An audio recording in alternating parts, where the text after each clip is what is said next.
రూపాయల కొత్తిమీర కట్ట కూడా బేరమాడి కొనుక్కపోతుంటారు చాలా మంది. 200 కూరగాయలు కొంటే కొంత కొసరేయమంటారు. ఏదైనా అగ్గొకొస్తుందంటే అతిగానే ఆశపడతారు.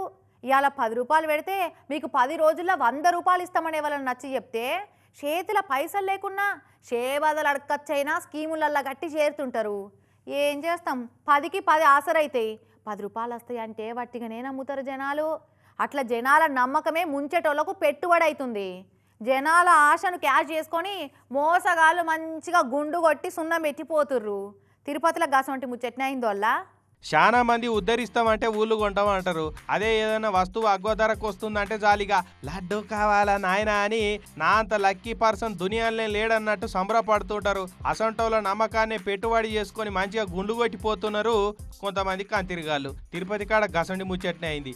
ఆర్ఆర్ ట్రేడర్స్ పేరుతోటి ఒకడు దుకాణం తెరిచిండు. కుర్చీలు, సోఫాలు, టీవీలు, గ్రైండర్లు, ఫ్రిడ్జులు ఇట్లా ఇంట్లో వాడే అరొక్క వస్తువులు అంగట్ల షాపుల కంటే సగం ధరకే మేము ఇస్తామని చెప్పిండట. ఇక మంచిగా ప్రచారం చేసుకున్నాడు. ఇగేమున్నది, జనాలు ఒకల్ని మించోగలు నాకు బీరువా కావాలి, సోఫా కావాలి, టీవీ కావాలి, ఫ్రిడ్జ్ కావాలి అని ఒక్కొక్కరు 10,000 తక్కువ కాకుండా 50,000 నుంచి 1,00,000 దాకా కట్టిరట.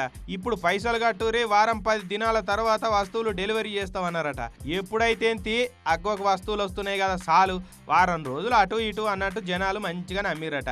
ఇక అట్లా తిరుపతి చుట్టుముట్టు పల్లెలకెళ్ళి మస్తు మంది వచ్చి ఈ దుకునపోని చేతుల్లో కష్టపడ్డ సొమ్ములు తెచ్చిపోసిరట.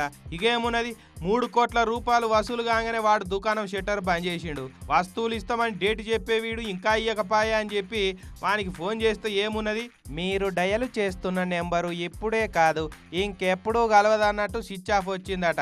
పోయాం మోసం అనుకుంటా పైసలు కట్టిన రసీదులు పట్టుకొచ్చి దుకాణం ముంగట లొలిగి దిగిరు బాధితులంతా.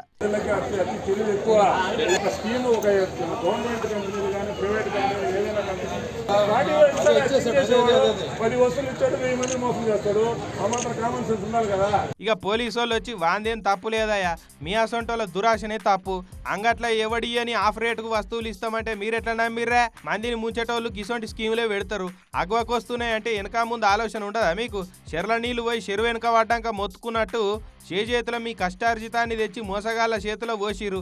ఇప్పుడు వచ్చి బొజ్జ కుదుకుంటే ఏం పాయిదా అని గట్టిగా సొట్లు పెట్టిరు జనాలకు. తీసుకునే వాళ్ళు 1,00,000 రూపాయలు తగ్గించిస్తారంటే ఫ్రీ డబ్బులు ఇస్తాము, వస్తువు ఇమ్మని తీసుకోవచ్చు కదా. వాడు ఏదో చెప్పేస్తే మోసం ఇచ్చే స్కీములకు మీరు ఎట్లా అట్రాక్ట్ అయిపోతారు? మరి పోలీసు వాళ్ళు అన్నదంట తప్పే ఉన్నది. అంగట్ల ఎవ్వలి అని సగం రేటుకు వస్తువులు ఇస్తా అన్నప్పుడే అనుమాన పడొద్దా? స్కీములు అన్నయే పెద్ద స్కాములు ఉంటాయి. హుషారు లేకుంటే ఉన్న పైసలు ఉడప్పు అవుతాయి. పైలం చూస్తురు కదా పబ్లిక్, మిమ్ముల కూడా గిట్లనే ఎవడన్నా వచ్చి స్కీముల్లో చేరూరు అని అడిగితే వాళ్ళు పచ్చి స్కామ్ కాలే అని యాది పెట్టుకోరి.